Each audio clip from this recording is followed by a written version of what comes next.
Well, hello there, my droogies. It is I, the great and powerful cat friend, who is always of the loving of you and wishes very much to share with you some of the stuff I've been working on.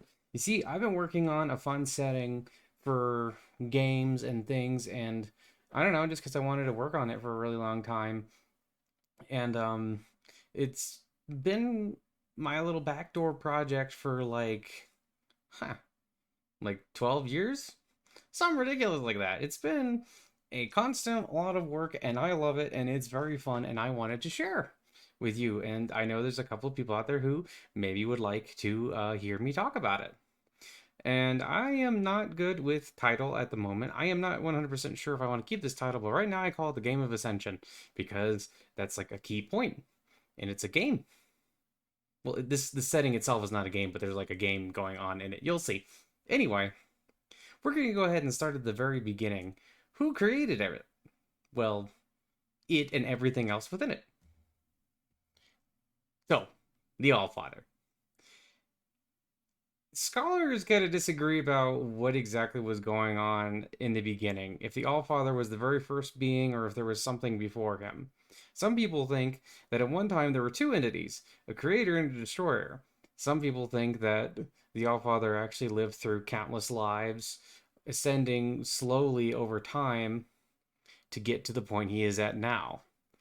Whatever the truth is, currently the Allfather is the most powerful being in all of creation. He actually kind of sits outside of creation and has basically set up everything the way it is. There is a belief among a lot of people that there's a big reason he's done or he's set things up the way he has set it up, but you'll see that there's actually quite a lot of debate on that. But for a time, it is believed that he was basically all alone. It was just him and nobody else. He greatly enjoyed making things, it turns out, and, well, he decided that he wanted to make himself some companions. The avatars. He made the avatars each out of a little bit of his own power, giving them personalities, ideas, desires, all sorts of crazy things. Some of them are pretty benevolent. We have Vera, who is basically a gigantic night lady who is also very much in love with a mortal that she met, and now she lives in a great big old sky plane type thing. She likes it. She's very into it. She likes justice and things like that. But then there's also creatures that are made basically just to destroy. There's also things like Angulimala. Angulimala was a great avatar who was all about warfare and destroying things and stuff like that, but over time grew to regret all of that happening and decided now that they wish to be, uh, well, not that, and a force for justice and a force for preservation. Now, a lot of these entities are not really that humanoid. Some of them choose forms most commonly that are very humanoid, but none of them are stuck to a specific gender or a specific form. There are just more favored forms. For instance, Vera is not actually a lady. Vera just likes to take on the appearance of a lady, a beautiful warrior woman. That's nice. Angulimala doesn't have a gender and has never chosen a gender, although sometimes for shorthand in certain languages people just refer to Angulimala as like a he or a she. It doesn't really particularly matter. And then other entities are far less nameable and far more abstract. Great mounds of tentacles and knowledge. One particular avatar is basically, short of the Allfather himself, the most like wise and all-knowing being in all of existence. The thing is that it's absolutely and totally insane, and basically a gigantic pile in a living tower. Like it's basically a gigantic living tower with eyeballs and mouths and things like that all over it, and little wiggly tentacles, and it's constantly just spewing out information. So his followers built this gigantic tower around him so that they can basically gather around and try to discern information and knowledge through the constant maniacal babblings of this avatar. And he can bless you and give you a lot of knowledge, but he's also, kind of weird. So that's just kind of giving you an example. There's all kinds of different avatars, but they each have a small portion of the All-Father's power, and they're all connected to him.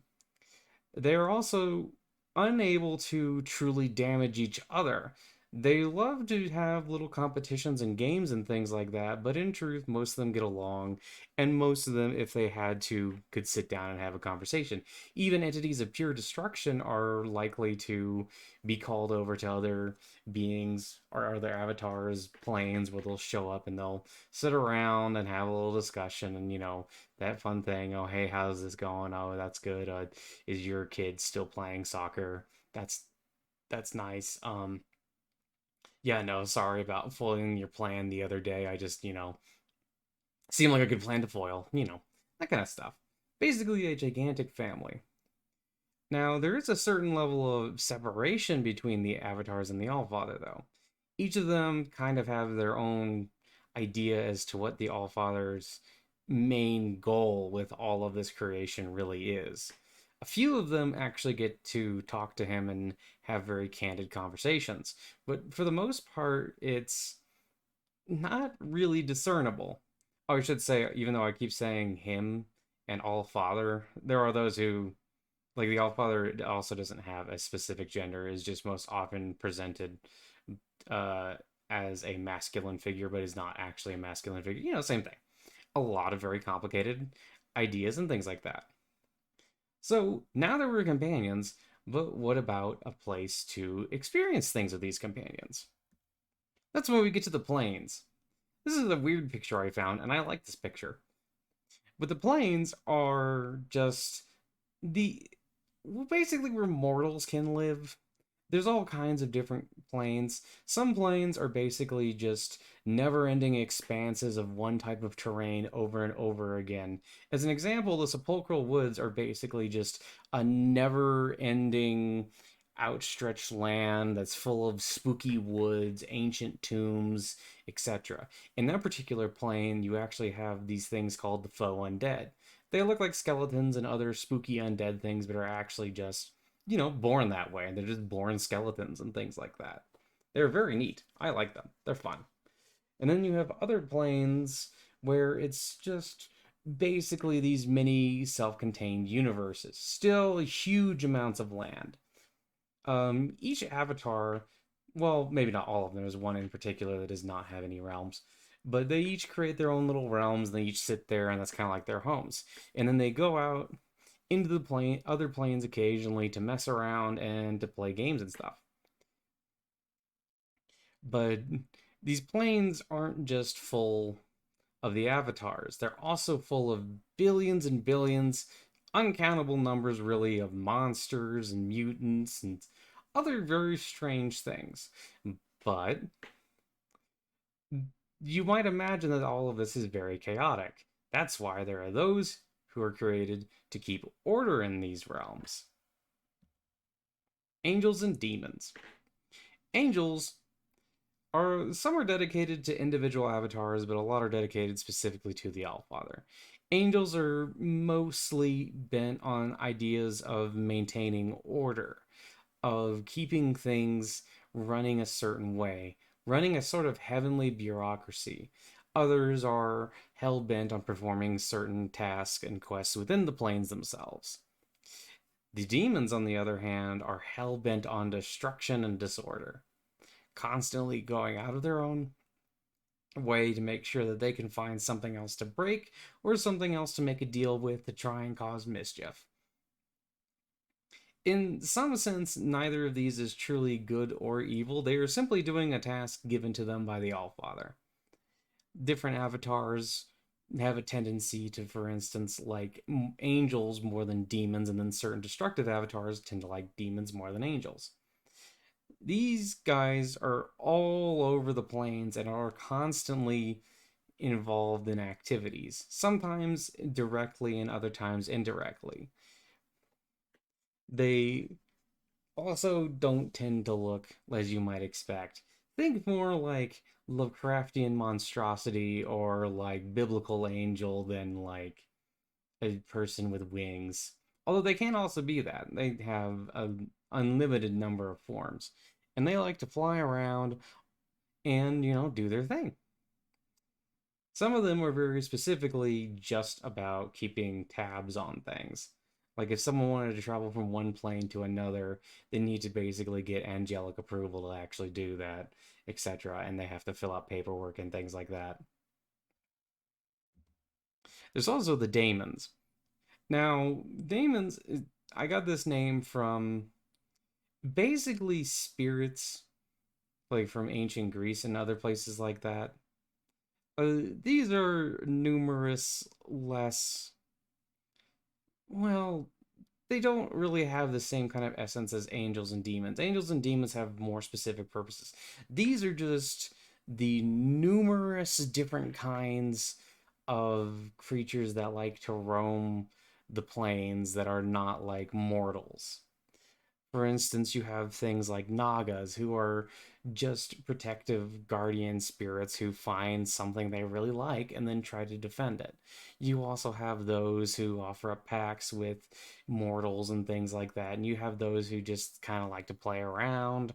They form their own little communities. Some of them are like fairies, etc. There's very, very, very, very, very, very, very, very, let me count, very, very, very, very many kinds of daemons out there.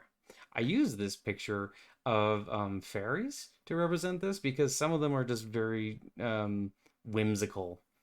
You also get things that, like to engage and become like part of someone's retinue, follow people around, stuff like that. They look for their own little adventures and sources of amusement. Sometimes they're helpful, sometimes they're not. Sometimes they just like to roll around in the muck of things and, squeal and make pig noises. Some of them do that. Some of them are also, well, similar to me. They're little kitty cats who might follow you around and help do your bidding. Although I won't do biddings because I am free kitty cat, but they might like doing it. So, maybe look for some. There's numerous different species all across the plains. Each of them kind of fulfill their own desires, and a lot of them um, kind of change slightly depending on where you're looking at them or where you're looking for them.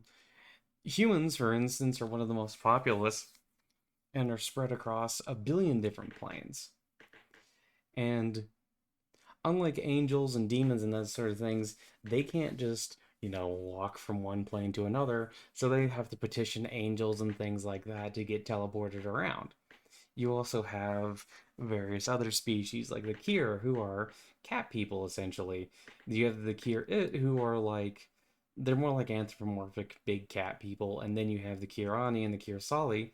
The Kirani are like cat girls, or well, I say cat girls because they're basically humanoids with cat ears and certain other cat features.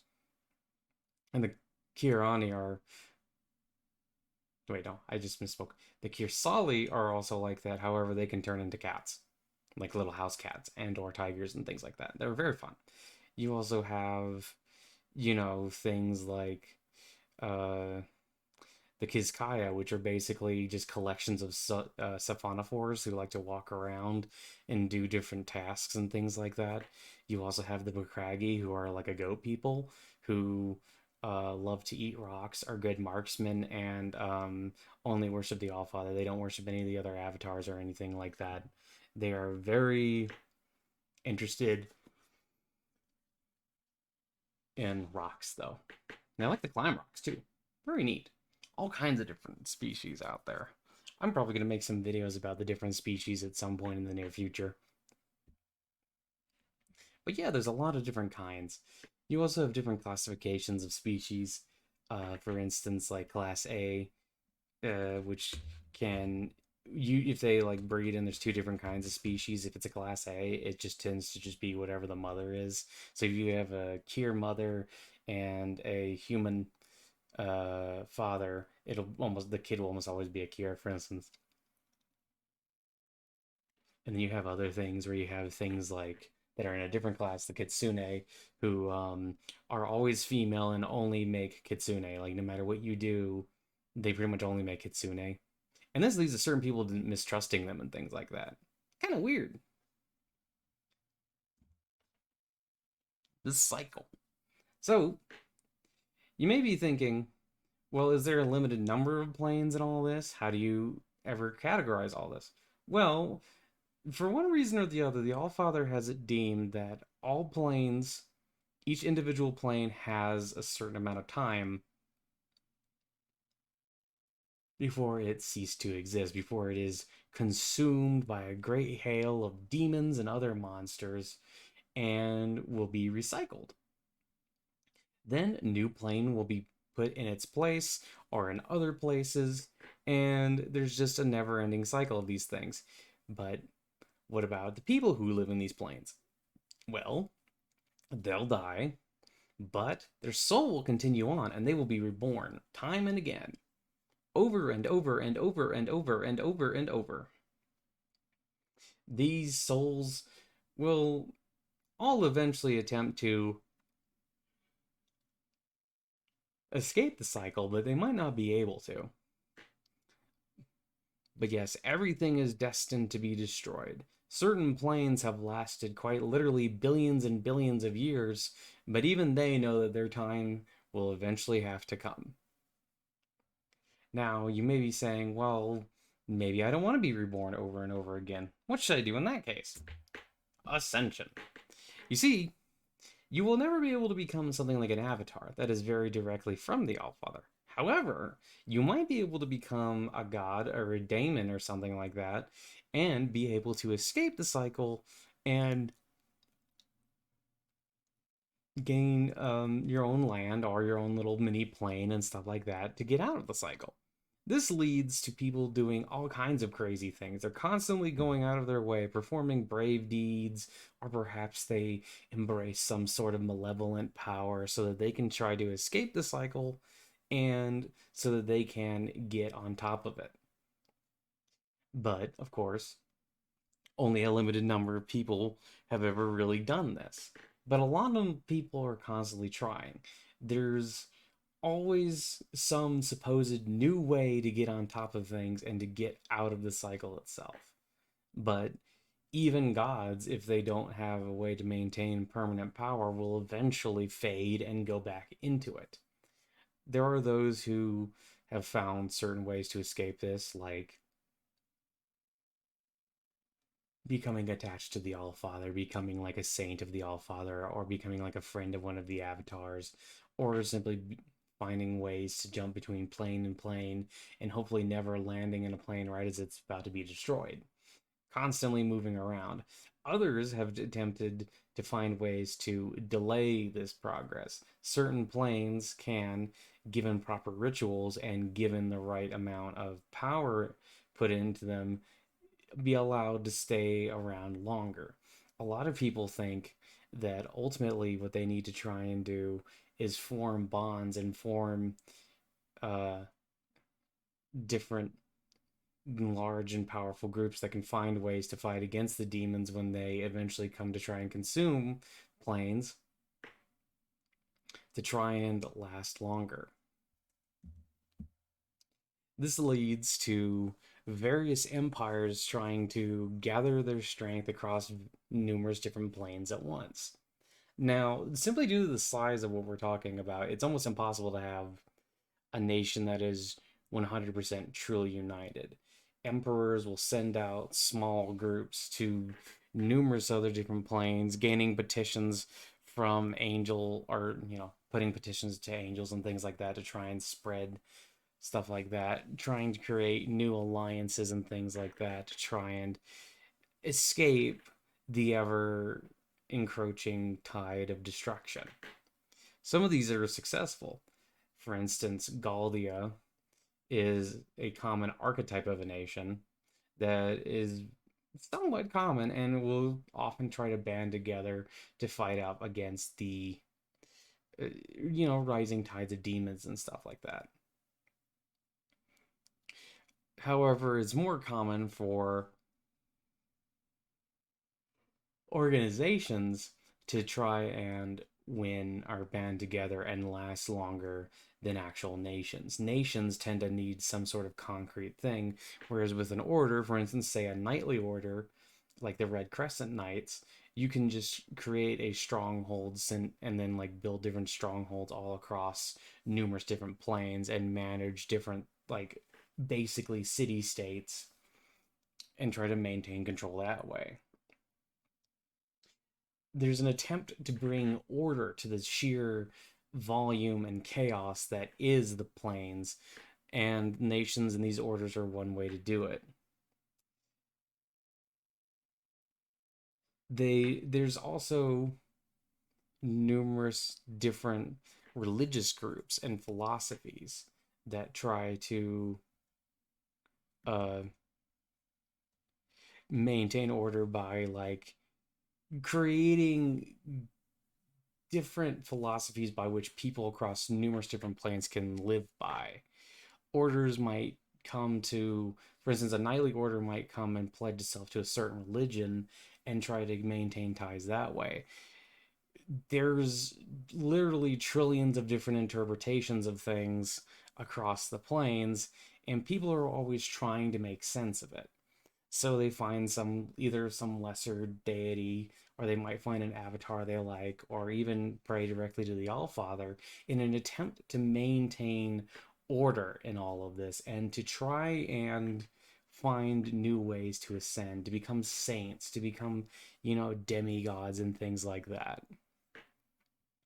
Other people simply try to create different religious organizations that can give them an individual more power in this, you know, strange way.